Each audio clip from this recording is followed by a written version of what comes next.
Hello बच्चों, कैसे हैं आप लोग। उम्मीद करते हैं खुश होंगे, स्वस्थ होंगे, अपना ख्याल रख रहे होंगे, अपने फैमिली का भी ख्याल रख रहे होंगे।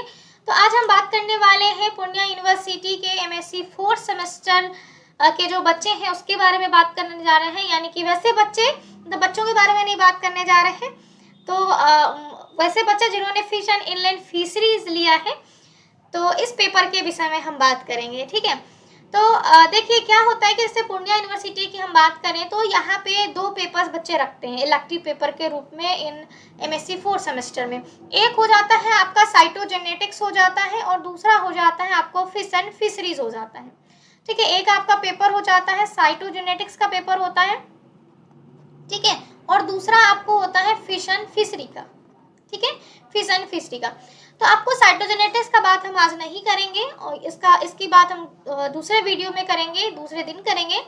आज हम बात करेंगे वैसे बच्चों के लिए जिन्होंने फिश एंड इनलैंड फिशरीज लिया है। तो आप लोगों का कुछ क्वेश्चन था, आप लोगों ने हमें मैसेज भी करा था कि पेपर कितने पेपर होते हैं, कितने कैसे एग्जाम्स होते हैं और किस तरीके से पढ़ना है और कितने पेपर होते हैं। मेन आप लोगों ने जो पूछा था वो ये था कि पढ़ना कैसे है और पेपर कितने होते हैं। तो चलिए हम बात करते हैं।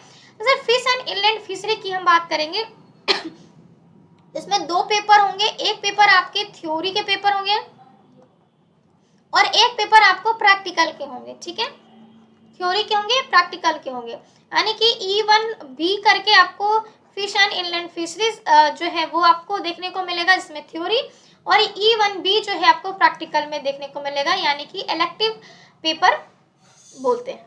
ठीक है, थ्योरी का आपको एग्जाम जो होगा, जैसे आप ने सेंटर पे जा करके एग्जाम दिया है सेमेस्टर 3rd का, वैसे ही एज यूजुअल इस पेपर का भी, यानी कि जो आपका पेपर आप यहाँ पे जो पेपर थ्योरी होगा उसका जाके सेंटर पे पेपर देना होगा। ठीक है, ये प्रैक्टिकल जो होगा ये आपका जो डिपार्टमेंट यूनिवर्सिटी जो होता है वहाँ पे ये एग्जाम होता है प्रैक्टिकल फिश एंड फिशरी, जिनका ऑप्शनल है, ऑप्शनल नहीं कह सकते, इलेक्टिव पेपर होता है।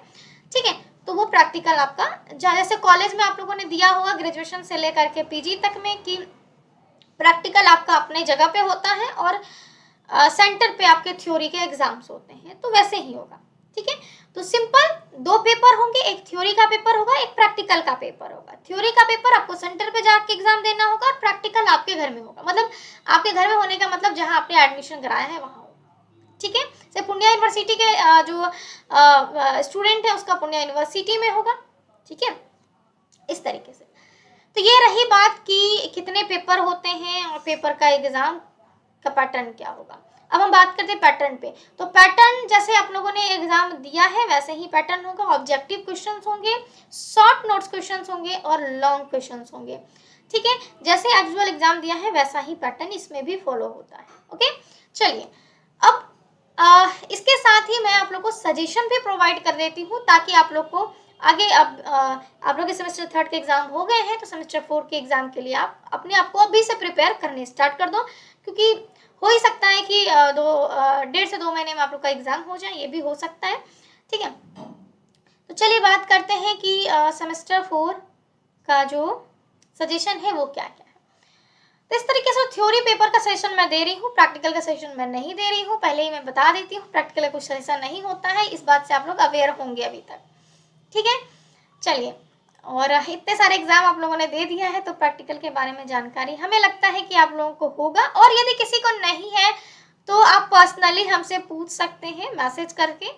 ठीक है, ये टेलीग्राम चैनल पे या आप यूट्यूब चैनल पे कमेंट करके भी पूछ सकते हैं। ठीक है, चलिए, तो ये आपका हमारा आपके लिए सजेशन हो जाता है। दैट इज सबसे पहला, देखिए पूरा वीडियो को सुनिएगा, क्योंकि कुछ चीज़ें मैं बोलती हूँ कि ये स्किप भी कर सकते हैं, कुछ चीज़ें बोलती हूँ ये करके ही जाना है, तो पूरा वीडियो ध्यान से सुनिएगा। ठीक है, तो सबसे पहला है क्लासिफिकेशन ऑफ फिश।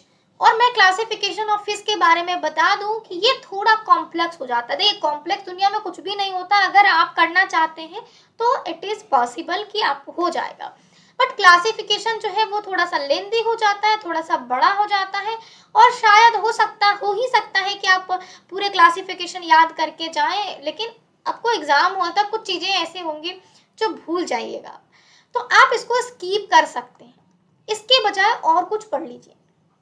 ठीक है। तो क्लासिफिकेशन ऑफ फिशेज जिसको याद हो जाएंगे बहुत बढ़िया, वेल एंड गुड, जिसको नहीं होंगे आप स्किप कर दीजिएगा।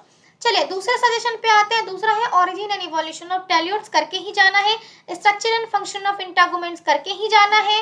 Elementary canal and modification relation to feeding habitat, करके ही जाना है। नेक्स्ट आता है रिप्रोडक्शन इन फिश, ये भी करके जाना है। नेक्स्ट आता है describe the structure, hormone, function of pituitary या फिर थायराइड ग्लैंड, इन दोनों में से कोई एक हो सकता है मे बी। ठीक है, तो जैसे कि पूछा जा सकता है कि पिट्यूटरी एंडोक्राइन ग्लैंड के बारे में डिस्क्राइब करना, कि एनी वन एंडोक्राइन ग्लैंड को आप डिस्क्राइब कीजिए, तो आप अगर पिट्यूटरी थायराइड दोनों पढ़े रहेंगे तो कोई एक को डिस्क्राइब कर सकते हैं। या फिर ऐसे भी क्वेश्चन आ सकता है कि स्ट्रक्चर के साथ हार्मोन के साथ फंक्शन बताना, तो आप इसके स्ट्रक्चर को ड्रॉ कीजिए। सबसे पहले तो उस चीज के बारे में बताइए कि क्या है, कहाँ होता है प्रेजेंट, उसके बाद बताइए उसका स्ट्रक्चर बना के दिखाइए कि कैसा स्ट्रक्चर होता है। उसके बाद हार्मोन्स, जैसे पिट्यूटरी ग्लैंड है तो एंटीरियर पिट्यूटरी होता है, पोस्टीरियर पिट्यूटरी होता है, मैंने पढ़ाया हुआ अच्छे तरीके से, आप वहाँ पे देखिएगा, आपको क्लियर हो जाएगा। एंटीरियर पिट्यूटरी होता है, पोस्टीरियर पिट्यूटरी होता है। तो एंटीरियर पिट्यूटरी से कौन से हार्मोन निकलते हैं, पोस्टीरियर पिट्यूटरी से कौन से हार्मोन्स निकलते हैं, ठीक है। तो ये सारा चीज, और इंटरमीडिएट पिट्यूटरी भी होता है तो फिश में, क्या आगे जब डिटेल में हम पिट्यूटरी ग्लैंड को पढ़ते हैं तो मैमल्स में भी हम देखते हैं ना। तो ये तीनों जो पोर्शन डिवाइड होता है कि anterior pituitary, posterior pituitary, intermediate pituitary, इन तीनों से कौन कौन से हार्मोन सीक्रेट होता है। और अच्छा रहेगा कि आप उस डायग्राम में आप जो है मेंशन करके दिखा दें कि अच्छा ये एंटीरियर पिट्यूटरी है तो यहाँ से ये हार्मोन निकलता है, ये पोस्टीरियर है तो ये से यहाँ ये हार्मोन निकलता है, ये इंटरमीडिएट है तो यहाँ से ये हार्मोन निकलते हैं। इस तरीके से आप मेंशन करेंगे तो हाँ, तो जैसे कि कोई भी चेक करेगा तो आपकी कॉपी से वो जो है चीज़ें दिखेंगी कि यस, मतलब बढ़िया कॉपी, एकदम मस्त कॉपी है, चेक करने में भी मज़ा आएगा चेक करने वालों को, ठीक है। उसके बाद जो है आप सीधे हार्मोन के फंक्शन पे चले आइए, क्योंकि उतना टाइम नहीं होता है, ठीक है। तो उसके बाद फंक्शन, जैसे हार्मोन एंटीरियर पिट्यूटरी से जो निकलने वाले जितने भी हार्मोन है नाम लिखिए, कहाँ से निकल रहे हैं वो लिखिए, और उसके फंक्शंस क्या है वो लिख दीजिए। तो ये आपका इस तरीके से कंप्लीट हो जाता है। नेक्स्ट बात करते हैं pollutants and there effects on fisheries, ये भी पढ़ के जाइएगा। Principles and methods of inland fishing craft and gears, ये भी पढ़ के जाइएगा। तो टोटल अगर मैं एक को एक्सक्लूड कर दूं, बाहर निकाल दूं क्लासिफिकेशन ऑफ फिशेस थोड़ा लेंदी हो जाने के कारण, तो आपको टोटल 7 लॉन्ग क्वेश्चन करके ही जाने हैं, और बहुत ज़्यादा डिफिकल्ट नहीं है, बहुत ही आसान है। इनके सारे वीडियोज हमारे यूट्यूब चैनल पे आपको मिल जाएंगे और आसान शब्दों में मिल जाएंगे, ठीक है। उसके बाद बात करते हैं कि शॉर्ट नोट्स में आपको क्या क्या पढ़ के जाना चाहिए। साउंड प्रोडक्शन पढ़ लीजिएगा, ठीक है। ऑस्मो रेगुलेशन पढ़ लीजिएगा। Cryo preservation of fish gamete जो है वो पढ़ लीजिएगा। एंडोजेनेसिस या गाइनोजेनेसिस, इन दोनों में से भी कुछ कोई हो सकता है कि आए, लेकिन अगर मैं मोस्ट इंपॉर्टेंट की बात करूँ, साउंड प्रोडक्शन करके ही जाइएगा, ऑस्मो रेगुलेशन करके ही जाइएगा, cryopreservation of fish gamete करके ही जाइएगा।